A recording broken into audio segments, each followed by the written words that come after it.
been really active in some of the community efforts in the face of the opioid epidemic in terms of like supporting the Stride Center and in terms of making sure that it's not an employment barrier. I think it's really becoming an issue for employers because they're already having a hard time getting fully staffed. So sometimes this barrier can cause them staffing problems as well. Not to say that there aren't, I think a lot of landlords use it as a barrier too, like they're gonna run criminal histories and see that you've got this felony on your record. So I think that we are a softer touch in terms of getting convictions in the first instance. I use a lot of pretrial diversion.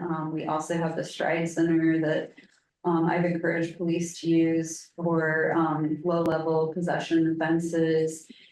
So we try to avoid conviction in that first go round. And then once we have people who do have convictions, we do try to get them into treatment and help them on their way to a better life. But, unfortunately, once you start really racking up convictions and entanglements with the criminal justice system, it just gets harder and harder. Yeah, I just wanted to say one more thing, or kind of ask one more thing, with this, so I guess then you talked about the negative aspects. Are there any positive aspects to drug criminalization? Well, I think maybe I answered that to a certain extent in the beginning when I said, I think criminalization is tough, but at the same time, I don't know how. We have to be really intentional with making sure that we're protecting children, Sure. That we're protecting other drivers in the community, those kinds of things. But I don't know that we need to do that through drug criminalization, but I think we need to be careful as we roll back our criminalization to address some of those other issues. So I don't know that I would say, especially possession, I feel a little differently about dealing, but for possession, I don't know that I think criminalization is necessarily has that many positive or any positive impact. No matter how much quantity of possession, Well, that's a tough question. I think I don't know where I would put that demarcation, but I think there probably does have to come at a point where you have to think, you see somebody with 1 pound of methamphetamine and I'm sorry, I'm not gonna believe you that that's personal use. I'm sorry. So, call me a skeptic. I'm really good at planning ahead. Yes. So, and some of those drugs these days, I think and maybe Nick will agree or disagree, but I don't think we're looking at the same drugs that we were looking at when I was a kid, right? I think that you've got fentanyl in the mix, you've got this highly chemical methamphetamine, even stronger marijuana, honestly, and you've got additives like xylazine that are causing problems and killing people. We're not talking about the same recreational use drugs that people were dealing with 20 years ago. And, that's not, I don't mean that to be an argument against decriminalization necessarily, but it's something that we need to consider and how do we deal with it. All right. Okay, so now it's to you. So, what are the past current effects of drug criminalization on private safety? Wow. First of all, here's what the war on drugs didn't start as a war. It started as a war on race. It was created to become a systemic racist arm for those powers that be. Starting with the Cooley laws in the early 1800s up to even 1971 when the early said we weren't going after drugs, we're going after, and it's his quote, not mine, the blacks and the hippies. Yeah. And it's very, very open about it being a war against race, I think that systemically the war on drugs has been responsible for more mitigated disaster than most other things in our society. The problem is, when you get into the nuts and bolts, it's really hard to fish away what's what. And we've been doing it for a very long time, you know, you can't have decriminalization. I don't even think decriminalization works well. I think if you're gonna have it, you're gonna have to have it legal, because decriminalization doesn't cut out the cartels. It doesn't cut out the bad actors and people who could actually make the drugs. So what happens is you decriminalize it. So maybe she's prosecuting a few less people. But everyone else is gonna take this as a, you know, okay, it's decrim, it's legal, so you know, it's not gonna be as much, and it doesn't shut the cartels down. You know, and those people are pushing this drug. When you talk about drug mix, like that's really the key to all this, is that like. We are not dealing with drugs that most of you can probably even fathom, because they change on a dime. It was, and then we know some like emerging drug checking through FTAR machines, which are like kind of like a mass spec, right? And we noticed that like here came fentanyl, 1 to 3% in batches, right? That was heavy because most people were fentanyl naive, and they'd still die, right? And it just depended on the person. Then all of a sudden there's other additives here and there. Then there's xylazine, you know, in 2019, it was kind of like, here's xylazine, this big, huge, horrible drug that does horrible things to your body, you know? I mean, it literally makes your body not be able to heal itself, and then robs you of cognition, and it's just a real bad drug. And these are the first things that we're gonna see, you guys. Like, this is just the tip of the iceberg now. Drugs will change and evolve because you cannot have a drug. It's just like the iron law of prohibition, you know, you've taken away these drugs that people were stable and that were pharmaceutical, that were okay. People are gonna seek for something. The law of prohibition says that if you take away one drug, a less stable and stronger drug will turn to make its place, you know, and that's what's happening.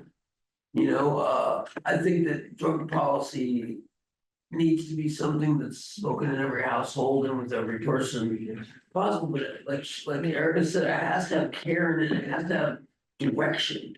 We can't just say, hey, let's make everything decrim, because it doesn't solve the systemic problems. It also doesn't solve the trauma that we've all induced in each other and then on ourselves and then from each other. It also doesn't take away things like generational harm that's happened, you know, that now to the next generation is none of their own, none of their fault. Their parents used, their parents used chaotically to the point where there were no parents for most years, or they were raised by their brother, or the system even worse, you know, and then how do we deal with that, you know? So I think that it's like a many faceted thing. I think that to me, it's the most important thing I can think about doing. If that says anything, like I didn't come to the job lightly, I don't see anything more important in the human race right now than dealing with. What's happening in our nation with our marginalized people and how we respond to that. You know what I mean? I wouldn't even know what to say to somebody looking at our society, you know? I mean, we take people and lock them up for drugs. They say 5 years, let's say. In 5 years, the education you get in prison, you come out, hopefully you're okay, hopefully you come out and maybe you don't.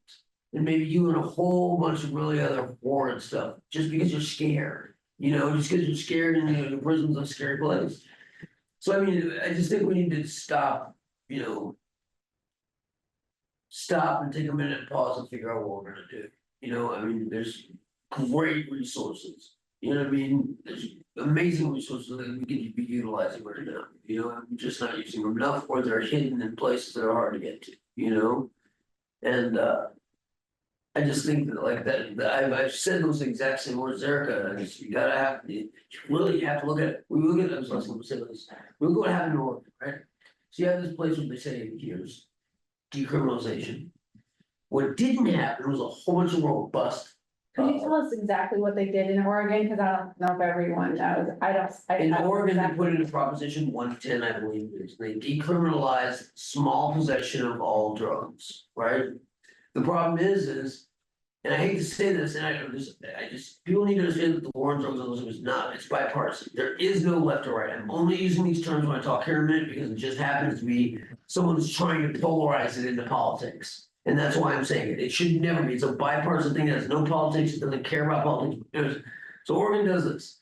And This big bunch of money comes in, and they don't invest into robust services.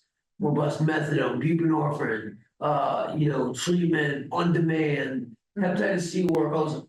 Instead, it's just this like kind of bleh, and another side of the political party pulls the reenacts this kind of crack statute laws. Crack house statute laws where if more than two people are in a house using drugs, it's a crack house and they can seize it. Right? It's crack house statutes. So what they were doing is everyone was flushed out to the streets to use because they didn't want to lose their house and didn't want to get arrested on these charges, which are federal charges, sort of state and federal, and so this happens, and then still people are so happy it's decriminalized or laws drop the ball on what they should have been doing, and it's just an open air place where people are using drugs near small children, this, that, and that's not real. Most of that's politicized stuff, but that's what the American's going to see. They're not going to see the people who didn't go to, the good stories. They're just gonna see the worst part of it, And had there been intentionality behind that, and so now they just repealed it very easily. In fact, they repealed it so easy, there wasn't even a person who said no. Like it just got repealed. Because it was handled so poorly. By political parties trying to vie for trying to wrestle for control, And now we're looking at it where crime will spiral out again. It'll be really hard to put that thing together. Had they intentionally said, okay, first thing we're gonna do is we're gonna start by looking at cases, we're gonna start seeing, what's going on here, taking cases by cases, seeing where the trends are and all that. But when you decriminalize in a way that you have robust services offered, because we can't. Drugs do harm whether they're legal or not, it's still gonna cause people harm, if abused, And I'm just saying that, at some point, we need to think about what we're doing there. We have the most poisonous drugs on the market that we can freely access at will, Some of these substances that we use for mental health are just if you look at the side effects, I mean. Like the antidepressants. Yeah, I would much rather be on here. Just so you know, one minute. Go ahead. Yeah. I don't agree with decriminalization. I think it should be legalization, and that if it gets there, it's gonna take us a while. We need to be so careful about it. And then we also need to work with getting people out of prison first, instead of trying to lay laws after. So, May I just have one comment on that? I think it's really hard to do that state by state, and you definitely can't do it county by county. I think it probably needs to be a national. Yeah. Because otherwise what you're gonna end up is you're gonna have these islands like you did. Open, yeah. And it's, people are gonna migrate and it's Crazy, yeah. Yeah. So, so I guess, would you say there are, and you don't know what the criteria are, but there are certain criteria that if met, you would be okay with criminalization, you think it would work? Decrim, right? Yeah, like I said, I'm a big proponent of legalization. Okay. You're not getting rid of the cartels. You're Yeah. not, I mean, you may, and really, there's still crime still gonna happen in and around that drug, you know what I mean? So that Do you wanna talk about the difference between decrim and legalization? decriminalization means it's small or certain amounts are no longer prosecuted by law, but deferred. So it's under officer discretion usually, or other things. If you get arrested, say you have, it's under 5 or 6 grams, which also is problematic because some people use more than others or less than others. Now you gotta go 2 or 3 or 4 ounces, I understand, if that's personal, you got big, well, but we can't structure, drug use doesn't fit into one ball like that, where we can say, okay, 2 grams, and that's all they need. That's just someone telling you what you can take, Legalization's fully along the board, it would be legally, probably in the medical community, so if you're, if. I'll give 2 scenarios, one is, I'll use myself. I'm using and I'm not chaotic, I'm pretty stable. And I get pulled over or I go get my drugs from a guy down the street who probably everybody knows I'm getting it from him, and probably knows he's a drug dealer, but no one really cares because he's decriminalized, his things are decriminalized, it's not so much a hotspot for police to have to worry about, Whereas legalization, I go to a doctor. I go to a medical facility, I go to a something where I obtain my drugs, and it's counseling and other things, And it's like FDA approved, I I imagine? mean, sometimes, yeah, there's 3 different models on it. Okay. Like, this is something you understand, like, realistically, we would have to have like years of discussion. right, I mean, right. like, I don't even know all the models, but there's the doctor model, there's the full buy it off the counter if you're over 21 model. There's, do you know what I mean? Like, there's a whole grouping of models, Mhm. all of them have their problems and all of them have their virtues. But that's all under legalization. Right. Not. Legalization just says, we're gonna produce the drugs and exit the cartel out of here. Right. So it would The flush the decrim's cartel. like, we're kind of just gonna pretend those laws aren't there, Well, but we're gonna leave them on the books just in case you wanna like. Well, it's like, some decrim people will be like, with weed, what they're doing with weed is pretty interesting. Whereas like legalization is like, we're gonna change the law Right, and change completely how the society interacts with these. and that's what you're talking about, so you don't talk about how society, we don't move that fast, you guys, we gotta like, It and sounds like good decrim pilots would be almost good. defers the conversation of legalization to a future date. yeah, If we had real good pilots that were like, if me and Erica were gonna be here. Portugal, I think would be the best. I mean, like the best country, the best like reference I can think. They're starting to back up Yeah, and go back. to Yeah, current that's wild. position. Did they legalize or decrim? They decrimmed. and the problem with But that they is, did, but they did add like a whole They bunch add of treatments services. and stuff like that, and it did work for a long time. If I read it right. yeah. My understanding comes from recent articles that I read is that they, people just stopped engaging with the treatment services, and so they started to see. More of the open air, like the unsavory public Mhm. drug use and property crimes and things like that. I do also want to say in Portugal and in Europe, they have not had a fentanyl crisis until very close recently. So you're talking about those using heroin. Mhm. I imagine if you look really closely. I haven't seen heroin in a while, Yeah. like every time we think we've got heroin, we test it, it's fentanyl. You don't buy heroin, like, I don't know who it is, it's like, there's no heroin here. If you were in a big city and you went to buy something called heroin. FDI, you go to an FDIR, we haven't seen anything but maybe a smidge every once in a while, nothing, it is all. Shitty chemicals and a little bit of fentanyl, you know what I mean, that's it. So there is out there. Well, it's easier to manufacture than it is to Right. grow. Yeah, it is. That's just it. Yeah. But also like she said, like there's Portugal, anyways, I think that fentanyl's hitting Portugal and Europe, we think, that's what like anecdotally a lot of us are thinking now, is they're just getting. The edges of fentanyl there. You know what I mean, which means Portugal, who is safe and okay with just heroin, right? Mhm. Dude, you can't do that, fentanyl's a different, I mean, it's literally an entirely different culture, people, thing, drug. You know what I mean, it's it would lay bare Portugal's decrim in 5 seconds flat, like, let's say you got 5 grams there.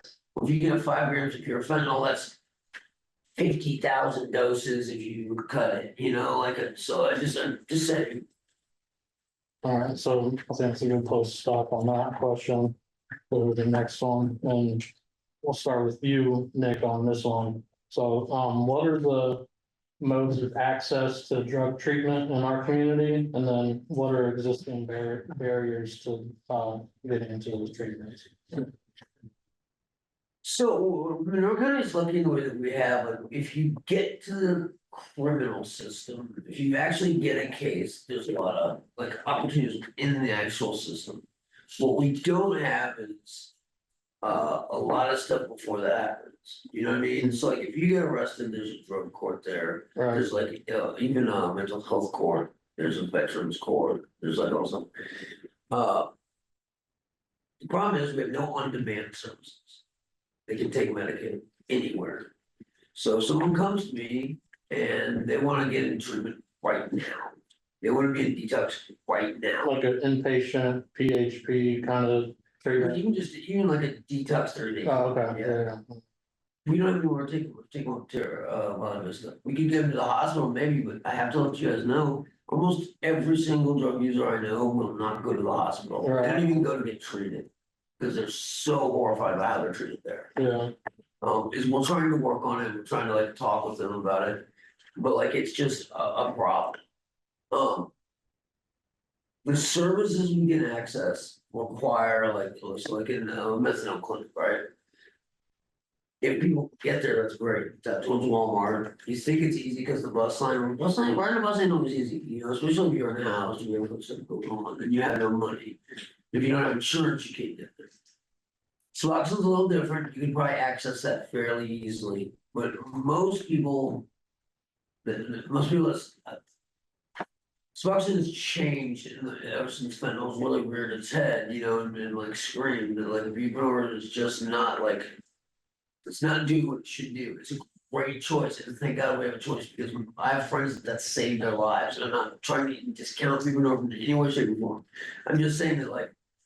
We live in different times, and some of these places to access the drugs are really hard, you know. You have to wait, you have to go through this or that, buprenorphine is really lucky that they've lowered those barriers. So like methadone high barrier, buprenorphine has real low barriers, right? That should be, methadone should be immediate, low barrier, you know, all that. Every other state in the union besides us and one other have accepted this thing called Samsung COVID take-home extensions. Right, so like the evidence is in now that we used to think you had to go through this thing with methadone where you waited a year and then they gave you a couple bottles, and then they waited a year and then they gave you 2 more bottles, and it was horrifying. The data we have now shows that actually giving them take homes sooner off even is better. And so like the federal government has said, okay, listen, we change the laws now. Anybody who's been in methadone treatment for a couple of weeks or a couple of months or something, to make sure that they're like regulated on the medication. Can have as many take up to like a week or 2 take homes, even if they're have dirty urine tests. Because we realized that the only treatment indicator is dirty urine tests, which is what the only treatment indicator usually in methadone systems is, then there's a serious problem. Every state has done this besides Indiana. In another state, we have not adopted those. And those are game changers, you know? And if I may, so like, say someone, you know, is just sitting there thinking to themselves, you know, I have an issue, I have a problem with drugs, I wanna seek help. Like, where would they go? What are the places we think would be? I mean, if they want to detox their if they have money and they have private insurance, they can go to one place in town. All right? There's, I see a bar, if they have money, and I think they're trying, I'm not trying to just like, it was, they go to the hospital, which is not gonna happen. They could go to something like, you know, I mean, there's a couple places in town that might maybe do detox, I haven't heard of anyone my people will go to, you know, there's nothing I know, we send them values. Literally. I think we send a lot to that Yeah. stuff. Because we're like, and a lot of times that requires like, this is, and we'll talk about this later, a lot of times it requires like, say. They have someone and they wanna get in there, we have someone, you gotta try them up there, like, they'll turn around and say, no, if you just say, hey, go to Valley Vista. Okay, you know, the best one over there's got 2 shots for them ready in a minute, you know what I mean, like. When someone wants treatment, they should have it like that. They need, if it requires me to drive them to Valley Vista, I have to put everything off of my day and drive them right then to Valley Vista. What about like Centerstone or, you know, what do you, I mean, I guess this is a different kind of question, but I'll ask it anyway. Do you think just regular counseling and if people just wanna, you know, see someone to talk to, I know that's probably not the most helpful thing, but I mean. I actually think. I think connection is the cure, I mean, I think talking to someone is amazing. I don't wanna eat Take as much as you like. I think the thing is we're in a place now that people, you know. Counseling has kind of got a weird turn now, everybody associates it with drug use and all, it's like. Sure, if a person could go in there and be like, man, I'm using too much meth, and every time I put it down, like. You know, I put it down, I'll be thinking, man, if I just don't do that, then I pick it up, and next thing I know, 2 days later, and I got shadow men coming after me. And I'd really like to just use a little bit less of it. That's not gonna happen, because they're gonna snap them into treatment or get them locked up or something like that. If we had someone who they could have open and honest conversations, that's why we're work so well. People can come into my place and talk about all that stuff. And we're not gonna judge them. We're gonna go, yeah, that happened to me once, yeah, I totally know what you mean, man, shut up, they're freaking crazy. and we'll talk it out. And for a little bit, they'll feel okay, you know, and then that starts the snowball, you know. There's Amazon's house, it's like good for long term, you know, there's a couple places that are people like, we need treatment on demand, we need medicine on demand. The day they need it, they should be able to walk in there and get it. You know what I mean? And if you add services, they should be by choice. You know what I mean? If you just simply took out the coercion of therapy, people would get it. They would get it. You know, they would want to talk to somebody, you know? And we need to robustly put tons of money into peer services that are harm reduction oriented. Erica, so now it's you, so what are the modes of access to drug treatment in our community, and what are the existing barriers to those? Yeah, so I think, you know, obviously I have a very specific way in which I interact with people who are involved with drug use. And it's usually after they've come into contact with law enforcement. I was, you know, really involved in the Stride Center, and I'll talk about that more, I think, later with one of the future questions, but, it was my hope that that would hopefully prevent people from having to get to jail before they got to treatment. But most of the folks I deal with have gotten to jail, and now it's time to look at treatment. I would say the majority of treatment ends up being paid for. There's sometimes Recovery Works. Recovery Works is like a grant that we get to pay for treatment for those who are justice involved, but it's limited and there are a lot of very specific terms usually. But most treatment gets paid for through Medicaid or Medicare, because most of the folks I see professionally don't have private insurance or money. So it's,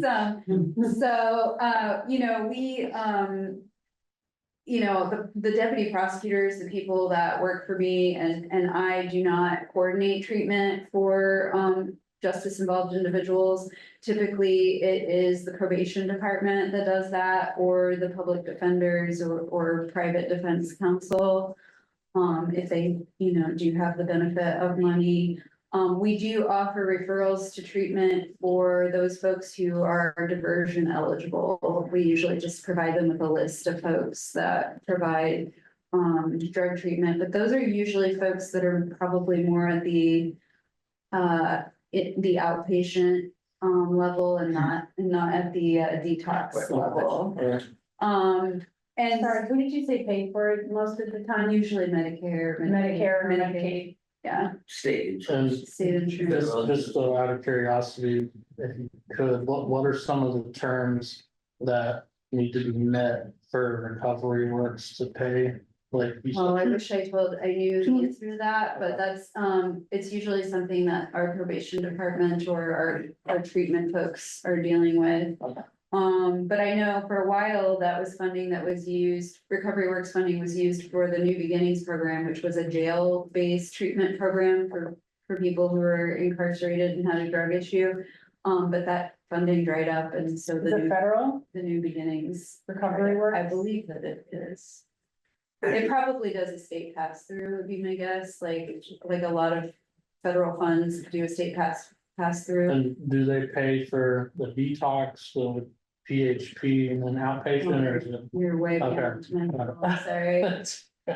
I know crimes law. Mostly what I do is determine whether I have probable cause and the evidence to prove a case beyond a reasonable doubt. And then I can think about what my sentence recommendations are gonna be too, or bail recommendations, but a lot of the nuance of treatment, I a lot of times will say, I would like to see this person in treatment, defense attorney or judge. And then defense attorney and or judge helps me make that happen, but I don't directly make that happen. Yeah.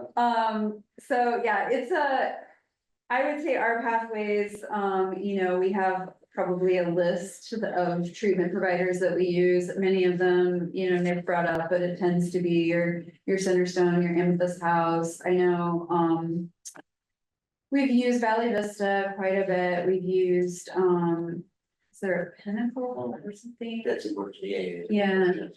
There's CRC, one on the west side, and I forget, beach or beach. Boca recovery. Yeah, Boca. yeah, There's a whole bunch of stories out throughout the state, you know, and the problem is like, there was one that's really neat, I don't know, I think it's neat. You work at a turkey farm and pay your stuff off, right? As soon as you don't have insurance, like if you get there, you're working and pay some stuff off. Now, I don't know if you guys have ever been a withdrawal, but in detox, Stay busy. yeah, it'd be nice to have something at least like to do, like you feel, you know, well, excuse me, at the end of detoxing. First in detoxing, you're just on the floor pooping yourself, you know? well, on that pleasant note, one thing. Oh, fair. Okay, yeah, so I will say one thing that is of concern to me too, and is, you know, there are some treatment providers that are predatory toward, you know, they're really just trying to get that insurance payout, but they're not actually providing services that Like they. for profit? Yeah, yes, yes. And I'm not here to say that we have those in our community or to besmirch any specific caregiver or anything like that. All of that to say that it's been my experience that I have dealt with some folks who've been involved with the justice system who said, you know, my parents paid a ton of money to send me to this treatment center and they were not providing treatment. We had no counseling, we had no support. We were allowed to just use drugs and they were just taking the money. And there are predatory places out there. And so I think, you know, I would encourage people who are considering treatment for themselves or a family member to try to talk to somebody with experience. I know that's not always easy to do. But, you know, just to make sure that you're not gonna end up being taken advantage of by an unscrupulous. And let me tell you, if I catch somebody doing that in my venue, they will be prosecuted for fraud. So, because I really don't want people to be taken advantage of. I would prefer that they actually get services that they're needing, so. I also wanna say that that's like a big thing, I mean, I hope you understand that, like, A, the fact that she's gonna prosecute, and B, the fact that they're, like, it's a huge, murky, scary place. A lot of places, and there are even places in Indiana, when you leave against medical advice, they'll block you. Then their cars will park you in, then they will follow you to your destination. What they don't tell you is when you come in, you sign all this paperwork. You're like the most critically screwed up phase of your entire life. And they want you to sign this paperwork. You don't care what you're signing. You just don't want to feel like you feel, you know? Also, I know that like even methadone clinics, like our methadone clinic here in Bloomington is owned by a venture capitalist. Yeah. It is only about money. Period. So that like when we go to this methadone clinic, it's literally, I am their commodity, you know? And so, I mean, those are things that are. I didn't even know that there was one of them. Yeah.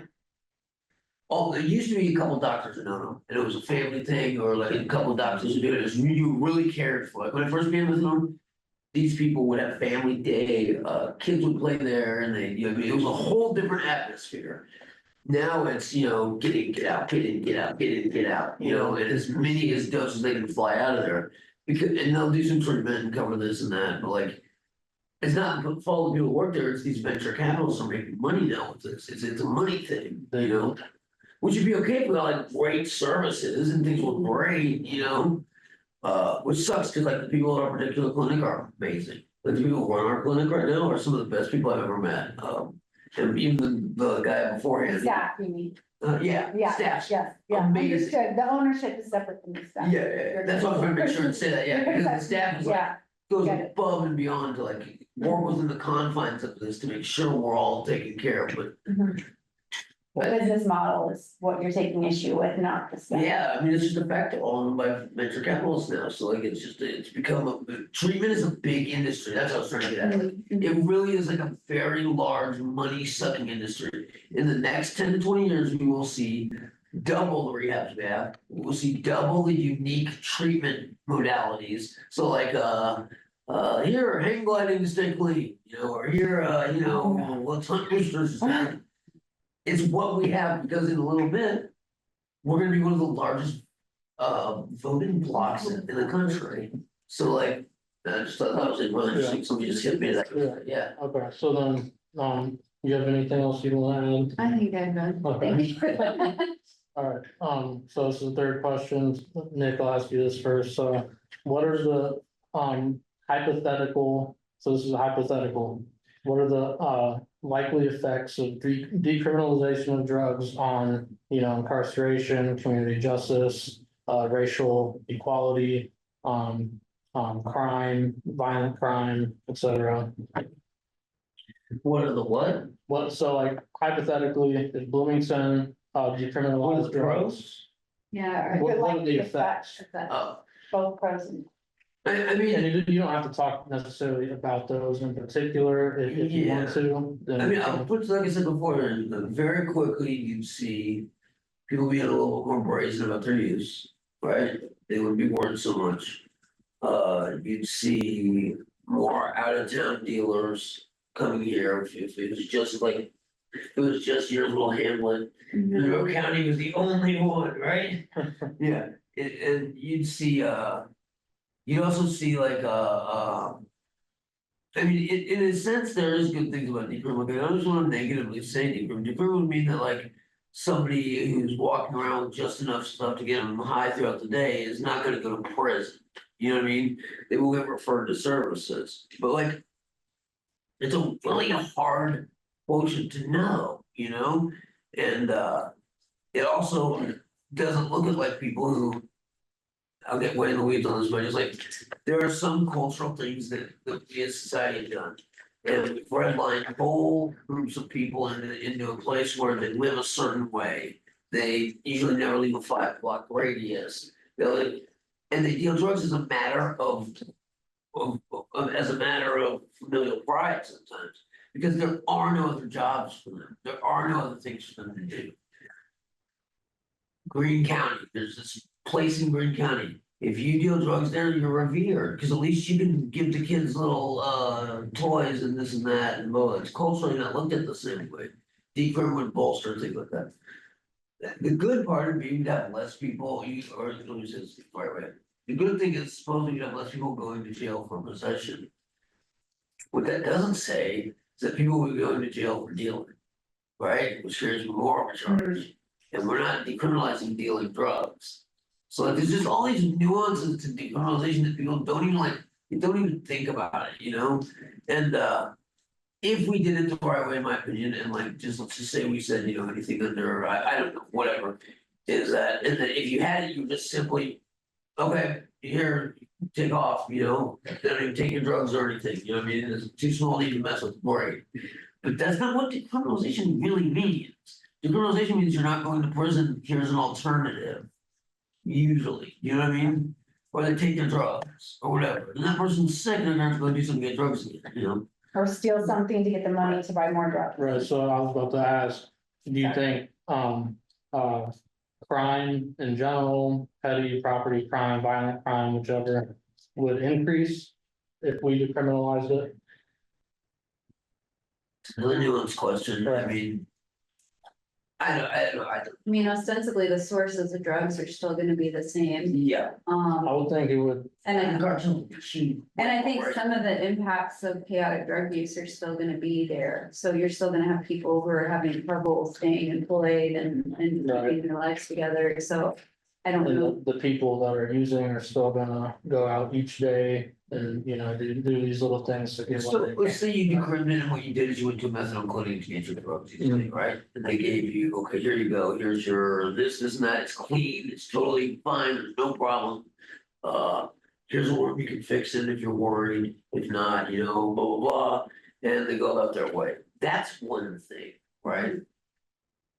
The other side, if they're not providing services, you know what I mean, like that's the whole thing, is like, it's not trying to look at it, we're not trying to be there, like this could all be done with peers, Then they're just going, drugs have real harm, regardless, cut all the legality, all the society, they have harm, and they can be great, or they can be horrible, And are you of the opinion that, just in general, like, should it be? Like, should people, criminalize people for what they do to their own bodies? Okay, no, Okay. but. if it was just the. So mom is shooting up a whole bunch of meth all day and no, if she wants to do that, that's great. She's got 2 kids. And one kid is 4 and the other kid is 12. You know, the 12-year-old just wants to go out and hang out and not deal with this. And so the 4-year-old hangs out. You get what, Yeah, you get to right. say all that, that's great. Yes, I do believe in bodily autonomy 100%. And I believe that like if we robustly took care of it as a society and like we did what we did, then there'd be a wonderful thing to do.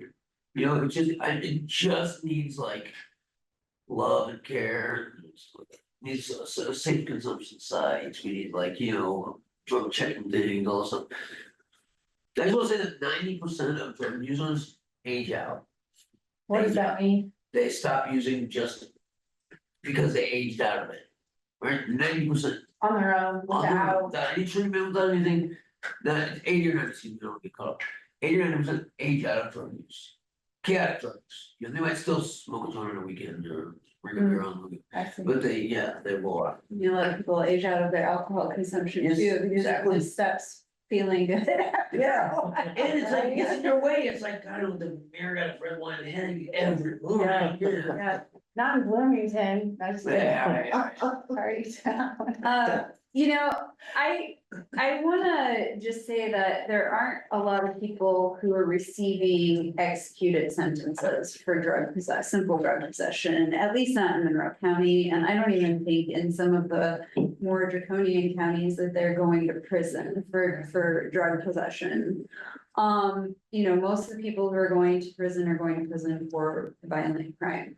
The people that we have who end up with an executed sentence on a drug conviction, it's usually because they had other cases and they're taking a plea deal. They have asked for an executed sentence because they don't want to deal with treatment and probation and those kinds of things. You know, those are the most common scenarios in which people get an executed sentence for drug possession. Most of them receive, if they get convicted, they receive probation as a sentence with a treatment obligation. Some of them, we agree, you know, like I said, diversion cases, we agree if they do treatment pretrial without disposing of the case, we'll dismiss it if they can get through that treatment. Or even sometimes we don't wait for them to finish, we just watch that they've been engaged for a little bit and kind of let them go. So I don't think there's gonna be a huge impact on incarceration rates with decrim. I would like to touch on racial equity, though I know the history of drugs, as Nick has put it out there, that there were lawmakers and leaders who definitely made this about managing cultures that they didn't like and races that they didn't like. But our local stats is just Monroe County. We have done a lot of research internally of our data to look at race and ethnic disparities in criminal cases. And those racial and ethnic disparities are not unique to any specific type of case. Drug cases don't have more race and ethnicity disparities than violent crime and any other type of crime that we deal with. Now, there are racial and ethnic disparities in that, you know, our population in Monroe County is something like 3.9% Black, but there's closer to like 12 to 15% who end up with criminal cases in Monroe County. And we are looking at, you know, what, if anything, can be done to mitigate that. But I just want to point out that at least locally, that's not unique to drug cases and it's not worse for drug cases. And so I'm not sure that decrim is really going to impact that dramatically. At least not locally. Again, I don't have like national context and every community is very, very different. I feel like there were several other things that. Yeah, Oh, yeah. like, I'm especially curious about overdose rates, and then STD rates, like, will those go up or are they kind of just? No, I mean, Other public health I concerns. don't know, because I think that Indian Recovery Alliance, well, and maybe Nick knows better than I do. I think there are places for people to go for those harm reduction services in Monroe County. Now, whether everybody knows about them or not, I don't know, but I know that they've done a lot of street outreach with these services are available for drug testing, for HIV testing and those kinds of, and even like treatment referrals, clean syringes and other things that, materials that people need to make sure that they're keeping disease transmission low. I think we have those resources available, even in our current legal, situation. Now, I can tell you that a lot of people who are charged with property crime tell me it's because of the drug addiction, whether that's accurate or not, I don't know, but it's usually what I'm told. And even a lot of my violent crimes, you know, I see a lot of drug rip-off robberies that result in homicide. I see a lot of violent crime that has a drug component, but it is usually more, it's not usually a possession issue, it's usually a dealing issue. So I'm not sure that I think that decrim would dramatically impact our property crime or our violent crime rates. You're looking at me like crazy. No. I think that, to be honest with you, I think that like, things like this is such a hard question for an answer, or for me to answer, it's like, here, you know, okay, so maybe we're just talking drug cases, right? No, I don't think so, like. No, we're not, so. I'm just saying, it's like, first of all, I think that's interesting about, the racial disparities, and that I don't think you can do anything at a certain level, because the federal government needs to do something, right? Like. Yeah, well, that's true for drug cases, but what I was saying is like even my violent crime, my property crimes, all different kinds of crimes have the same racial and ethnic disparities Yeah. that the drug crimes have. And if it was just us, that'd be great, but like, we're just special, you know what I mean? We're just neat. I think our approach also is with the college, we have more educated people, it tends to deter. a little Well, our bit. police officers usually have bachelor's Right, degrees, and I'm not exactly. sure Stuff like that that, that's true in a lot of communities. I mean, that's Or certainly the not. 6-week training, yeah. Yeah, But the idea of all of this is like, you know, even. We can offer as many services, we can mitigate whatever. Things that are going on, we can try to reduce the harm in anything we do. And there's always gonna be an X factor in any of that until we actually decide to realize it's something we want as a people, right? So like, if I go to you and say, hey, I saw your brother Johnny, man, he's using again. No one's gonna think that's a great thing or a neutral thing, it's gonna be a horrible thing, they're gonna think it's bad, you know. We have to get to understand that like substance use isn't about that, substance use is either something that's going on in your brain that you need to fix with chemicals, right, and that works that way. Or there's trauma, or there's this, or there's that, and that, the idea of decriminalization and legalization is great. But until we're just talking about that, it needs to be talked about as a society's, part of our whole society, not just, you know, and we are growing, like, look at you. 100,000 people every year die. That's 100,000 people. There's only 227 million of those on here, you know? If we hit a new drug spike.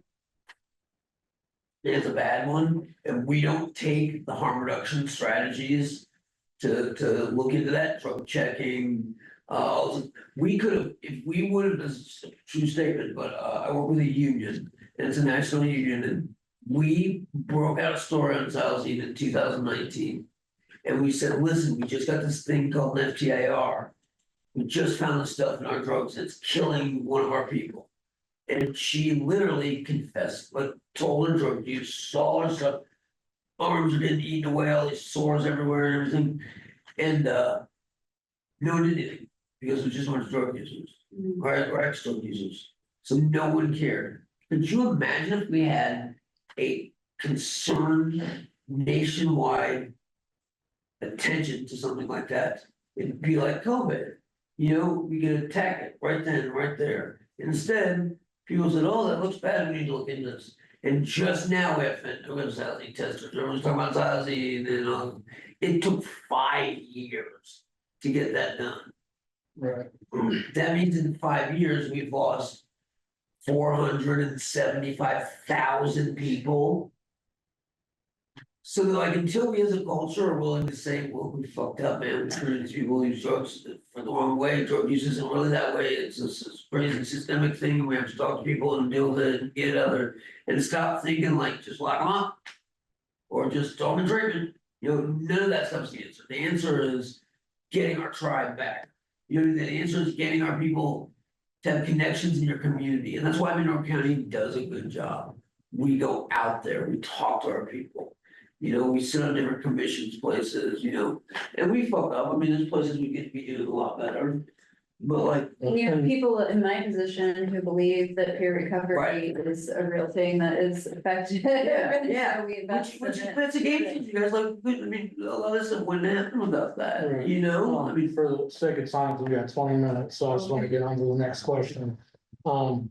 So Erica, I'll ask you this, so is CAP's recommendation, from its 2023 alternative public safety report, for a professional city-led team of unarmed, highly trained community responders to respond to low-level, non-violent calls, a good future option for crises that involve drug use? So, I'm gonna go with probably yes and no. Okay. So, first, I'd just like to acknowledge that we have started a mobile crisis unit. By we, I mostly mean Centerstone, but our community has supported, if you call 988 instead of 911. In instances of mental health or substance use crisis. It's more of there are peer recovery folks who are involved with it, and then there's social work type folks that are involved with it who will respond. But, you know, I can tell you, I think the police are gonna be involved if you end up with somebody who is just too, antisocial, chaotic, potentially violent, unpredictable. But I think they can at least lay eyes on it and decide whether police are more appropriate or not. And I think I have gotten some reports that the mobile crisis unit has been really effective, at least in like the endangered adult. The fire department's mobile crisis unit. Yeah. So, so I do think there's some value in having, those unsworn, more like treatment oriented folks doing some calls in substance use and mental health-ish situations. I will say, when I looked at, I skimmed back through your report in preparation for today, and I saw that like one of the calls that was suggested that this alternative crisis unit respond to would be disturbance. And I would say that that term often means domestic violence or other kinds of violence. And, you know, respectfully, I think you need police responding to those. Those can be some of the most lethal situations that we deal with.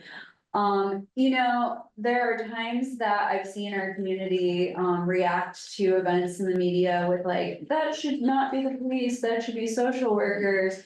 And sometimes I can go along with that, but you know, you have folks like, one such incident was on I think the west side in a parking lot. There was a gentleman experiencing a mental health crisis and he was waving a knife around.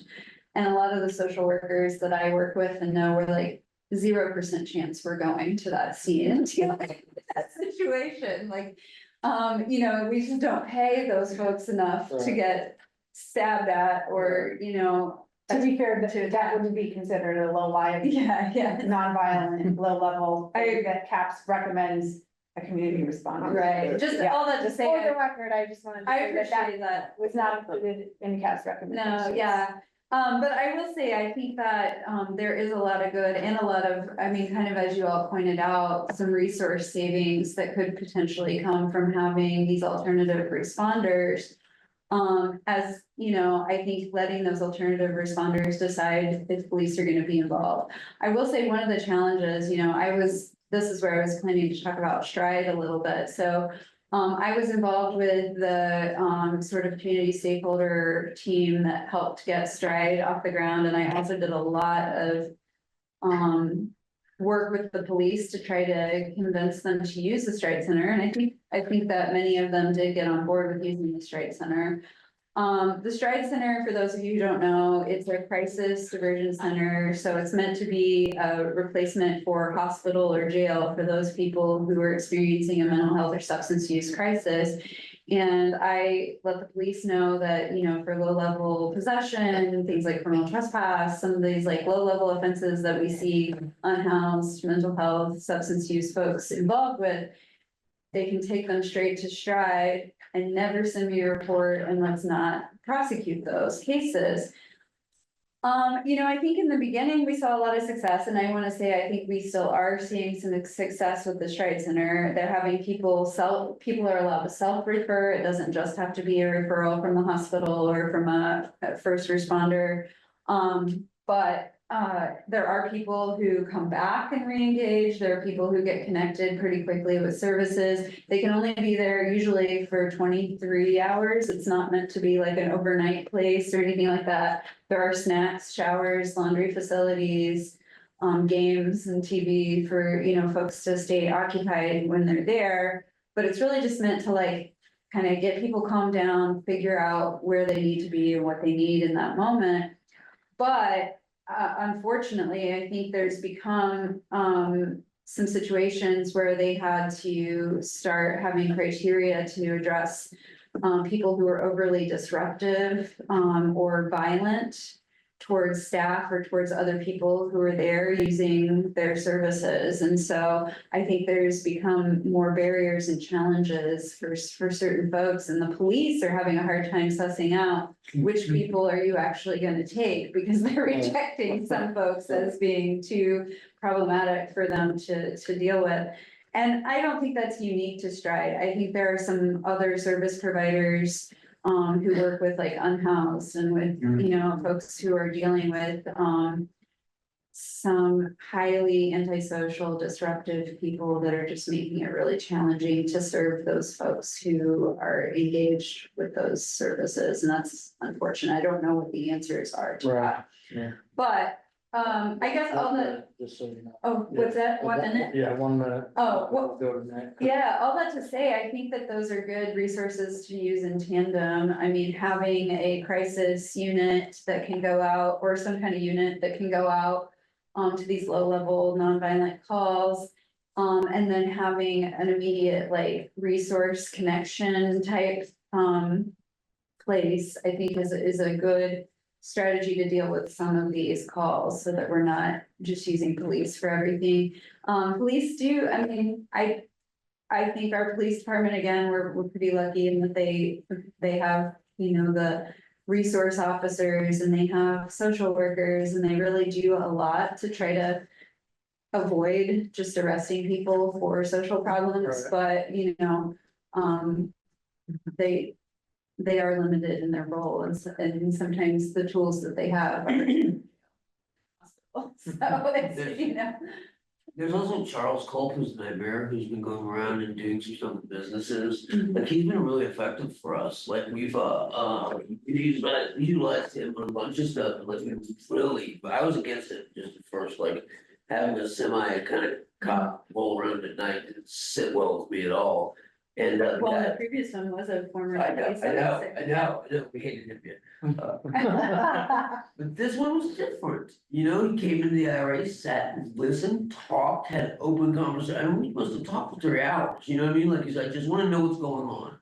And he sits and talks to people who are ramping, he sits and talks to people who are going through stuff, and he doesn't look down at them. And he provides resources applicable to what the person wants rather than what he wants, you know what I mean? And he connects places. So like, there's this thing coming up and he connected us and another person. And that's the type of thing that works here, you know what I mean? Like, we have, sometimes it's just that connection with a difference, I can do my thing, and if someone, but I can't do this other thing, And I think at the end of the day, that's something that can work very well. Until we take an entire, it's always so hard for me. Until we take a different look at drugs and drug use as a culture, where none of this is gonna matter. You know what I mean? It's all just whistling in the wind, I mean. The things that we're doing are, both Eric and I are just trying to put a patch on something. Trying to get someone okay for a little bit, trying to show some love where there's no love at all, I'm sure there's 1,000 cases there who would just love to just go on and don't do this anymore. But it's like, then this fall down, that fall down. And it's like, I mean, there's 1,000 people that we should just do this or that, But And it's tough too, because I think Nick and I probably both have experienced things where you felt like you had you had one, to the extent that that's a possibility in what we do. You got somebody who got through treatment and seemed like they were doing really well, only to turn around and overdose a year later, or, you know. Like West Virginia It's- didn't have to, like they got locked up it's again for one night. So tragic, yeah, I mean, this can be really heart wrenching, traumatic work, so it comes at a bit of personal cost to. And there's some also like certain people can do it, and certain people can't, like, you just have to be the type of person that can shake that psychic baggage off, you know what I mean? But you have to do something to do it, she does stuff to do it, I do stuff to do it, like, you literally have to find a way to actually get rid of it, or at least mitigate it in some possible way, you know? Okay, so then I'll just go on to the last question and just give you guys like a minute each if you even wanna answer for a minute. But, so, question is, and I'll ask Nick this first, is there like. On the schedule of drugs, is there something that if we decriminalized it? Besides marijuana, let me scratch that, like are there? I'm trying to ask you, sorry, if we decriminalized a certain drug, would it help Bloomington at all, besides weed? Just one, Yeah, like, just what is the problem, so Or what a is- class of them. Yeah. Even the class, I hate the scheduling system, I think it's horrible and it works, right, but here's what I would say. There's genuine good use in psychedelics. There's genuine actual redeemable results. In the microdosing of certain psychedelics. would you want that overseen by a qualified professional though? I mean, I Or don't just- both. yeah. You mean, like, I want the option to go to one, and I want it to not just, but I'd also want like. Maybe like a shaman type thing, I guess they do lessons too even. I mean, as long as, I mean, as long as we're not giving kids mushrooms at like 10 and 11, I just don't, but even then, it's like, then I think of like. Do I really want like, a bad actor with high powered associated, like, I just. If we could change it, any of the stuff that I would suggest change. I'd use methadone. And I would have it be prescribed out of the doctor's office.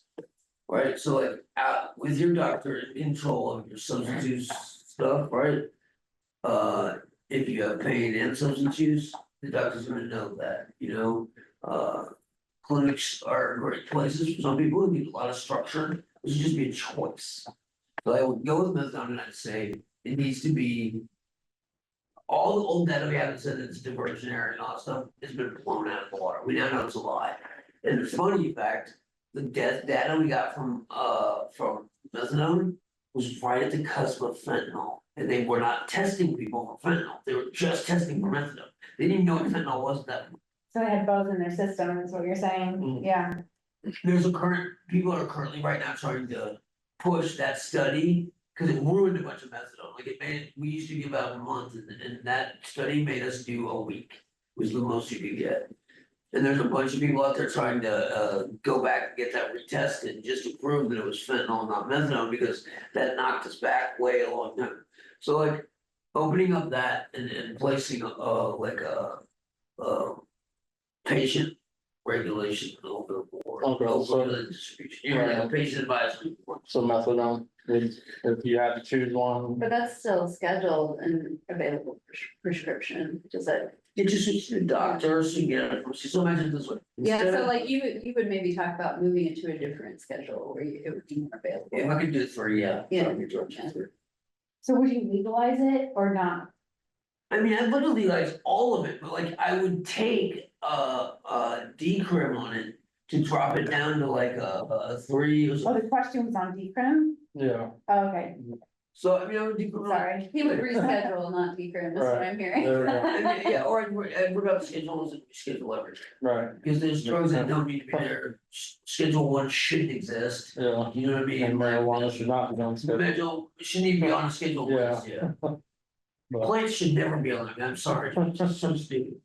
alright, I don't know that I wouldn't pick a drug to decrim. that's- You know, I would say you look at, that we have a very powerful and dangerous drug that is decriminalized and has been for a long time, and that's alcohol. And I'm not here to say that I'm in support of prohibition, but alcohol, I think we can take a lot of cautionary tale from seeing how that is still very problematic in people's lives. It ruins childhoods just as much as heroin use can. It causes issues with people's housing and employment, and it and health. People get killed using alcohol. Traffic is certainly an issue. So I mean, it's all that to say, decriminalization is not gonna solve all of our social issues, so we've gotta work through that, but yeah, that's Yeah, so all I have to say. I mean, it's like we said, I think the best way was said, that you said we need to think through real carefully. We need to like take small isolated pockets and try things, where things already set up, like, so like, for instance, we haven't had really good relationships with prosecutor, the health department, she knows me, we can talk on, if we had a robust system where we can talk to everybody. You know what I mean, we could actually make it work in a way that made sense for everybody, great, but it was just that like, we're just like, wow, regulation.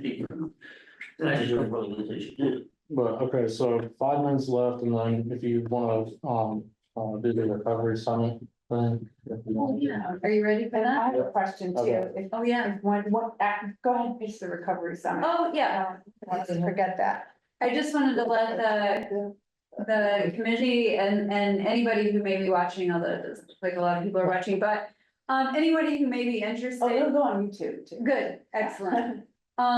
We have got back to doing the Monroe County Substance Use Awareness Commission, formerly known as the Opioid Commission, is hosting our next annual summit on September 5th at the Convention Center. Unfortunately, I don't have ticketing information for you, but I can get that to Nijla very soon, and I hope that we can spread the word broadly, but we have a very exciting program. Nick and I have both been involved with getting the program together. Our keynote speaker is Senator Shelley Yoder. We have Professor Bernice Cascasolido from IU, who's an expert on the stigmatization of mental health and substance use. We have people with lived experience who are going to talk about different pathways to treatment. We're gonna have our naloxone training so that people know how to reverse overdoses with the use of naloxone. We're also gonna have things on street outreach, maternal and infant wellness, and law enforcement, harm reduction efforts, and much more. So it's just a one-day event on September 5th at the Convention Center, and so look forward to details shortly. Yeah, I appreciate you guys both coming out today. Yeah. Thank you for inviting me. I feel honored that you would invite the man here. Talk to you.